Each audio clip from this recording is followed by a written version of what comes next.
सभी का अपना चैनल अंकिता दीदी टीचिंग। तो आज हम पढ़ने वाले हैं फ्यूचर कंटिन्यूअस टेंस। ठीक है, आज हम लोग कौन से टेंस के बारे में पढ़ने वाले हैं जी? फ्यूचर कंटिन्यूअस के बारे में पढ़ने वाले हैं। ठीक है, तो इसका पहचान होता है रहा होगा, रही होगी, रहे होगे। मतलब किसी भी वाक्य के लास्ट में क्या आएगा? रहा होगी, रही होगी या फिर रहे होगे शब्द आता है तो आपका कौन सा टेंस होगा? फ्यूचर कंटिन्यूअस टेंस होगा। ठीक है, जैसे वह कल स्कूल जा रहा होगा, कल मेरी मौसी आ रही होगी। तो इसके लास्ट में जो सेंटेंस है, जो वाक्य है, उसके लास्ट में क्या आ रहा है? रहा होगा या रही होगी शब्द आ रहा है। तो रहा होगा या रही होगी शब्द आता है तो हमेशा समझना हो कौन सा टेंस है? फ्यूचर कंटिन्यूअस टेंस है। ठीक है, तो फ्यूचर कंटिन्यूअस टेंस का जो अफर्मेटिव और नेगेटिव सेंटेंस है उसको मैंने दो पार्ट में पढ़ा दिया है। ठीक है, आज हम पढ़ने वाले हैं फ्यूचर कंटिन्यूअस टेंस का इंट्रोगेटिव सेंटेंस और इंट्रोनेगेटिव सेंटेंस पढ़ने वाले हैं। ठीक है, तो देखो सबसे पहले इंट्रोगेटिव सेंटेंस पढ़ेंगे। तो इंट्रोगेटिव सेंटेंस को हिंदी में क्या बोला जाता है? प्रश्नवाचक वाक्य बोला जाता है। क्या बोला जाता है जी? प्रश्नवाचक वाक्य। मतलब ऐसा वाक्य जिसके द्वारा क्या पूछा जाता है?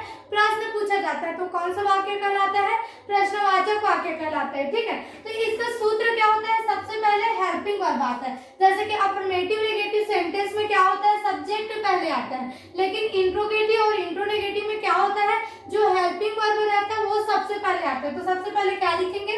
हेल्पिंग वर्ब लिखेंगे। ठीक है, फिर उसके बाद क्या आता है? सब्जेक्ट आएगा, फिर क्या आएगा? बी आएगा। यहाँ क्या है जी? फ्यूचर कंटिन्यूअस है। ठीक है, तो सब्जेक्ट के बाद एक्स्ट्रा क्या आएगा? बी आएगा।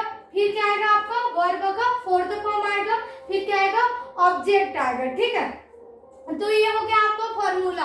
अब इसी फॉर्मूला को थोड़ा और डिटेल से समझते हैं, फिर इसे सेंटेंस बनाना सीखेंगे। ठीक है, तो देखो सबसे पहले फॉर्मूला में क्या आता है? हेल्पिंग वर्ब आता है। ठीक है, तो हमारा जो फ्यूचर कंटिन्यूअस टेंस है उसमें कौन सा हेल्पिंग वर्ब आता है? शैल और विल आता है। क्या आता है जी? शैल और विल। लेकिन जो फ्यूचर सिंपल है उसमें भी क्या आता है? शैल और विल ही हेल्पिंग वर्ब आता है। तो हम कैसे पहचानेंगे कि ये फ्यूचर सिंपल है कि फ्यूचर कंटिन्यूअस है? तो हमेशा याद रखना फ्यूचर कंटिन्यूअस में शैल और विल के साथ एक्स्ट्रा क्या लगाना पड़ता है? बी लगाना पड़ता है। ठीक है, क्या लगाना पड़ता है जी? बी। अगर शैल भी और विल भी दिखता है तो आपका कौन सा टेंस है? फ्यूचर कंटिन्यूअस टेंस है। और अगर केवल शैल और विल दिखता है तो आपका कौन सा टेंस होगा? फ्यूचर सिंपल होगा। ठीक है, तो हमारा जो शैल और विल है वो सबसे पहले आएगा और जो हमारा बी रहेगा वो इंट्रोगेटिव सेंटेंस पे किसके बाद आएगा? सब्जेक्ट के बाद आएगा। ठीक है, तो देखो पहला हेल्पिंग वर्ब क्या है? शैल। तो शैल का यूज कौन सा सब्जेक्ट के साथ यूज होगा ये याद होना चाहिए। तो आई और वी के साथ हमेशा क्या यूज होता है? शैल।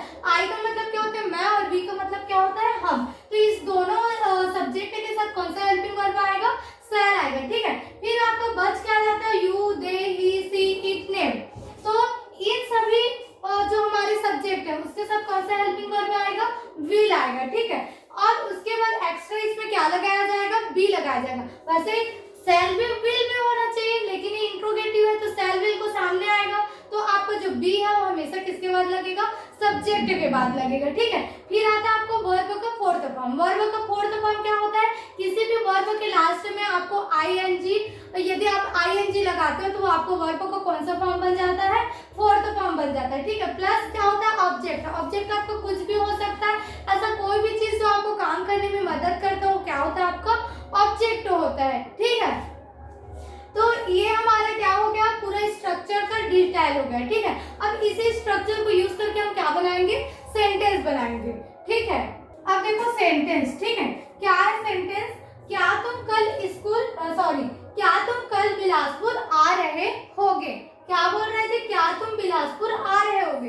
तो कोई भी हिंदी सेंटेंस को यदि आपको इंग्लिश में ट्रांसलेट करना है, ठीक है, किसमें ट्रांसलेट करना है जी?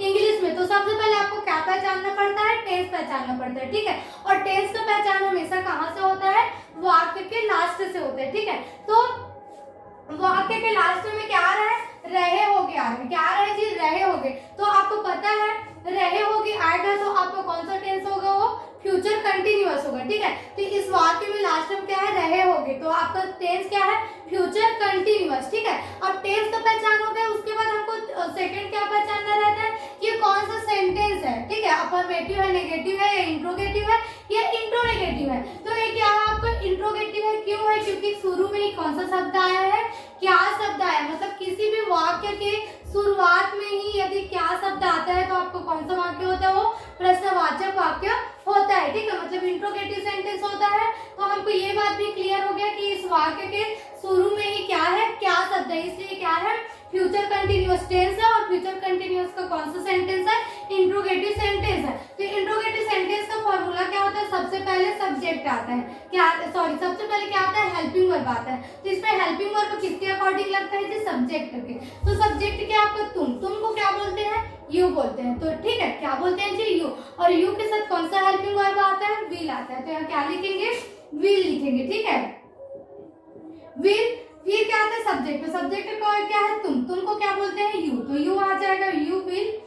फिर क्या आता है आपका एक्स्ट्रा बी आता है। तो क्या आ गया जी, बी, विल यू बी। फिर क्या आता है वर्ब। वर्ब मींस क्या होती है, क्रिया। तो क्रिया क्या है इसमें, आ। ठीक है, मतलब आना है। तो आना क्या बोलते हैं, कम बोलते हैं। क्या बोलते हैं जी, कम। तो कम का फोर्थ फॉर्म क्या हो जाएगा, आईएनजी लग जाएगा। ठीक है, मतलब ई हट जाएगा और क्या आ जाएगा आपका, आईएनजी आ जाएगा। Will you be coming. फिर क्या आता है ऑब्जेक्ट। तो ऑब्जेक्ट क्या है आपका, बिलासपुर। ठीक है, will you be coming Bilaspur. ठीक है, ऑब्जेक्ट क्या है आपका, बिलासपुर। और यहाँ कल एक्स्ट्रा है तो टुमारो, मतलब बिलासपुर और टुमारो आपका क्या हो गया, ऑब्जेक्ट हो गया। ठीक है, will you be coming Bilaspur tomorrow.